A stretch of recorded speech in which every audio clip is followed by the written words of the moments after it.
Assalamualaikum warahmatullahi wabarakatuh. Selamat pagi, ketemu lagi untuk pertemuan kita yang kedua pada mata pelajaran Simkomdik.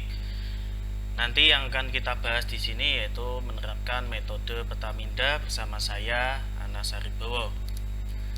Sebelumnya kita harus mengetahui terlebih dahulu yaitu apa itu Petaminda. Petaminda adalah suatu ilustrasi grafis yang konkret yang dapat menunjukkan bagaimana suatu konsep berhubungan atau terkait dengan konsep-konsep yang lain, termasuk kategori yang sama. Petaminda ialah suatu skema atau ringkasan dari hasil belajar. Dan petaminda itu juga dikenal dengan peta konsep atau mind mapping. Peta konsep sendiri itu adalah suatu gambar yang memaparkan struktur konsep, yaitu keterkaitan antar konsep dari suatu gambaran yang menyatakan hubungan yang bermakna antara konsep-konsep dari suatu materi pelajaran yang berhubungan dengan suatu kata penghubung sehingga membentuk suatu proposisi. Oleh karena itu, peta konsep ini akan mendorong siswa menghubungkan konsep-konsep selama belajar sehingga tercapai pembelajaran yang bermakna. Nah, peta pikiran itu adalah metode pembelajaran terbaru yang dapat membantu siswa untuk mengingat subjek secara efektif. Di mana peta pemikiran penting bagi siswa ini untuk memudahkan belajar. Selain itu, petaminda itu juga penting. Nah, ini dikarenakan satu, menghemat waktu belajar dan mengulang. Yang kedua, memfasilitasi pembelajaran. Yang ketiga, memperkuat ingatan. Yang keempat, memungkinkan siswa ini untuk menginterpretasikan suatu pelajaran yang telah dipelajari. Nah, di sini kita akan mencoba apa sih jenis-jenis daripada petaminda. Nah, yang pertama itu adalah circle map atau peta bulatan. Nah, circle map ini digunakan untuk sumbangsaran ide yang memamerkan pengetahuan sedia berkaitan suatu tajuk dengan memberikan maklumat dengan mengikuti konteksnya. Kemudian yang berikutnya itu adalah bubble map atau peta buih. Ini digunakan untuk memperbanyak kebolehan murid untuk mengenal pasti atau menunjukkan kualitas. Pada umumnya, bubble map ini menggunakan perkataan deskripsi atau uraian.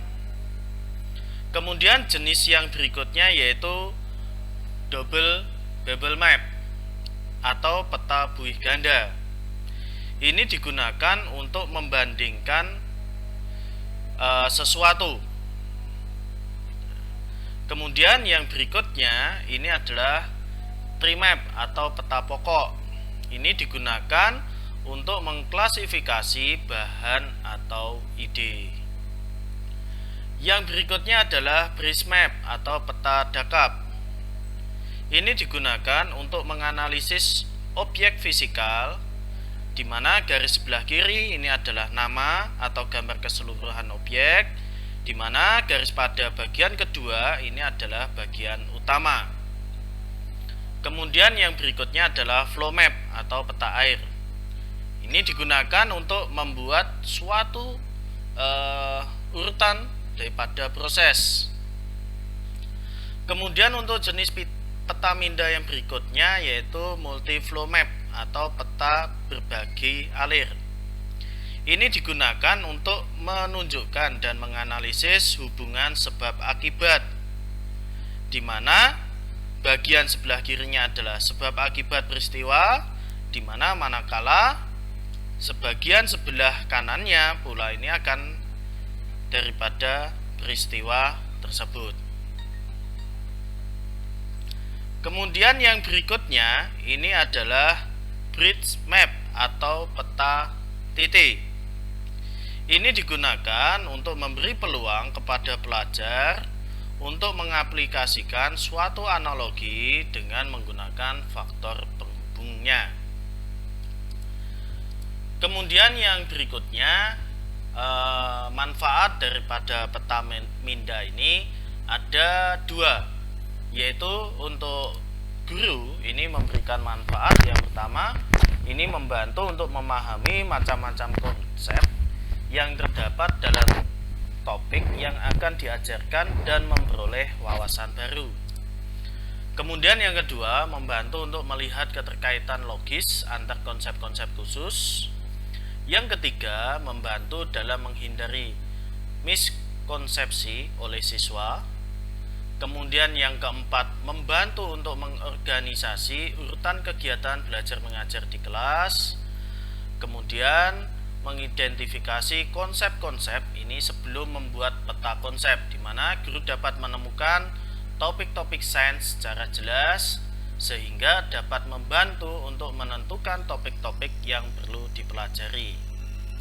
Kemudian manfaat yang berikutnya ini membantu untuk penilaian daripada siswa itu sendiri. Kemudian sebagai alat untuk menggalakkan pembelajaran kooperatif. Kemudian membantu untuk menggali pemahaman siswa sebelum dilakukan pembelajaran.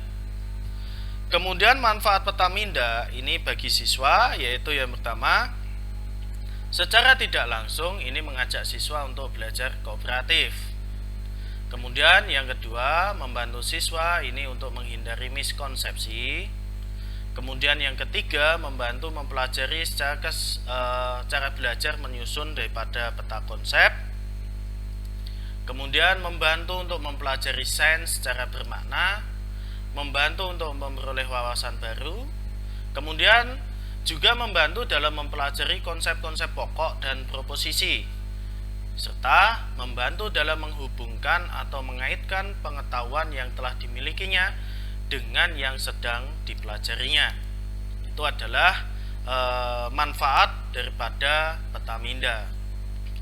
Kemudian yang berikutnya yaitu bagaimana cara membuat dari suatu peta minda.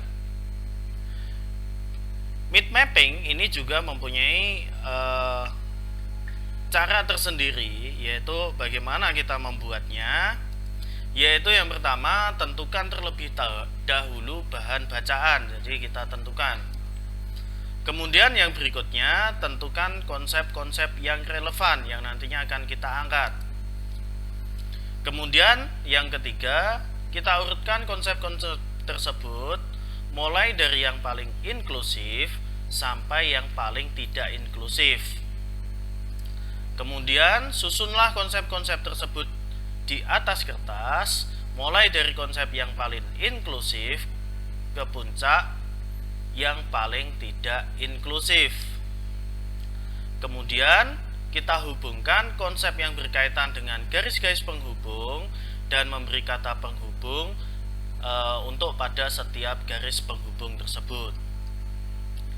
Yang terakhir, kembangkan peta minda yang telah dibuat tersebut. Contohnya dengan menambahkan 2 atau lebih konsep yang baru ke setiap konsep yang sudah ada di dalam peta minda. Nah, manfaat dari mind mapping atau peta minda ini, di mana mind mapping ini harus dipahami oleh seorang pendidik yang disebabkan ini nanti bisa membantu siswa di dalam mempelajari pembelajaran. Adapun beberapa manfaat dari penerapan peta konsep ini antara lain: 1. Membantu seseorang untuk bisa atau dapat merencanakan serta berkomunikasi. Kemudian yang kedua, membuat menjadi lebih kreatif. Kemudian membantu kalian di dalam menyelesaikan suatu masalah. Kemudian membantu kalian juga untuk dapat lebih fokus di dalam menyelesaikan suatu permasalahan. Kemudian yang berikutnya, ini memudahkan kalian di dalam menyusun serta juga menjelaskan pikiran yang terdapat dalam pemikiran kalian. Kemudian membantu kalian untuk lebih mudah dalam mengingat yang dipelajari. Kemudian membantu kalian untuk bisa atau dapat belajar lebih cepat, efisien, dan juga melatih gambaran daripada keseluruhan. Kemudian mampu untuk mengefisiensikan waktu di dalam mempelajari suatu informasi. Dengan kata lain, peta konsep ini mampu menyajikan gambaran menyeluruh atas suatu hal serta juga mengubah pola pencatatan dan waktu menjadi lebih efektif, serta membuat individu itu dapat memahami suatu hal dalam waktu yang singkat. Nah, adapun langkah-langkah dalam menyusun daripada peta konsep di sini, yaitu yang pertama, kita mengidentifikasi terlebih dahulu pokok yang melingkupi sejumlah konsep. Di sini kita memilih suatu bahan bacaannya. Kemudian mengidentifikasi ide atau konsep sekunder yang menunjang ide utama dengan menentukan konsep-konsep yang relevan. Kemudian tempatkan ide utama di tengah atau di puncak. Artinya di sini mengelompokkan urutan konsep-konsep dari yang paling inklusif ke paling yang tidak inklusif. Kemudian mengelompokkan ide-ide sekunder di sekeliling daripada ide utama. Kemudian yang berikutnya yaitu di sini yaitu macam-macam daripada peta konsep. Adapun macam-macam daripada peta konsep ini dibagi menjadi 4, yaitu yang pertama adalah pohon jaringan atau network. Pada pohon jaringan atau network tree, ide-ide pokok dibuat dalam segi 4, sedangkan beberapa kata lain dihubungkan oleh garis penghubung. Cabang konsep yang berkaitan dari konsep utama dan berikan hubungannya pada garis-garis itu, di mana pohon jaringan ini cocok digunakan untuk memvisualisasikan hal-hal, yaitu yang pertama bisa menunjukkan informasi daripada sebab akibat, kemudian suatu hierarki, kemudian prosedur yang bercabang. Kemudian macam peta konsep yang kedua yaitu rantai kejadian. Rantai kejadian ini mengemukakan bahwa peta konsep rantai kejadian dapat digunakan untuk memberikan suatu urutan kejadian. Adapun langkah-langkah dalam suatu prosedur atau tahap-tahap dalam suatu proses. Misalnya dalam melakukan eksperimen, di mana rantai kejadian ini sangat cocok digunakan untuk mengevaluasi, yaitu yang pertama memberikan tahap-tahap suatu proses, yang kedua langkah-langkah dalam suatu proses, dan yang ketiga yaitu suatu urutan kejadian. Kemudian peta konsep yang berikutnya yaitu peta konsep laba-laba atau spider concept map. Dalam peta konsep siklus, rangkaian kejadian itu tidak menghasilkan suatu hasil akhir, di mana kejadian akhir pada rantai itu menghubungkan kembali kejadian awal. Pada konsep siklus ini sangat cocok diterapkan untuk menunjukkan hubungan bagaimana suatu rangkaian kejadian ini berinteraksi untuk menghasilkan suatu kelompok hasil yang berulang-ulang. Kemudian yang berikutnya yaitu peta konsep laba-laba. Ini sangat cocok digunakan untuk memvisualisasi, yaitu kategori yang tidak paralel, kemudian hasil curah pendapat dan sebagainya. Kemudian peta minda ini juga memiliki beberapa manfaat. Yang pertama, ini dapat melihat gambar secara keseluruhan. Yang kedua, membantu kinerja otak untuk membandingkan atau mengingat dan membuat hubungan. Yang ketiga, di sini peta bersifat unik. Kemudian yang berikutnya memudahkan penambahan informasi atau pengetahuan baru. Nah, peta minda ini selain memiliki kelebihan, dia juga memiliki kelemahan. Yang pertama, waktu berkurang karena mencari poin-poin penting yang dibutuhkan untuk membuat peta minda. Yang kedua, kata kunci masih terpisah. Kemudian, waktu berkurang karena mencari kata kunci. Nah, di sini saya akan memberikan yaitu beberapa contoh perangkat lunak atau software yang digunakan untuk Petaminda. Yang pertama adalah Xmin,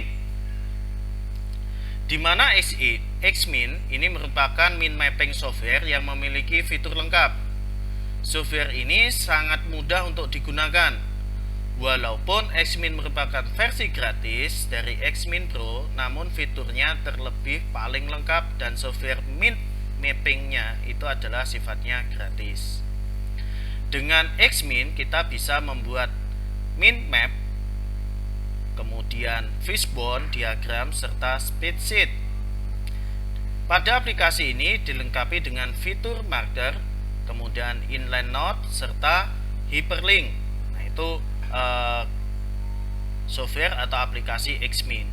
Kemudian yang berikutnya yaitu, nah ini gambar untuk Xmin aplikasinya, saya kasih contoh untuk gambarnya. Kemudian yang berikutnya adalah Freemin. Nah ini gambarnya, bentuk daripada aplikasi Freemin. Nah pada aplikasi Freemin ini untuk software mappingnya ini tidak begitu asing atau mengherankan, karena fitur daripada Freemin ini sangatlah lengkap.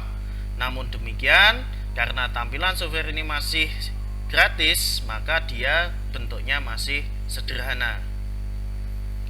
Kemudian software yang berikutnya adalah DrawMeetMap, di mana di sini adalah cara membuat mapnya dengan DrawMeetMap.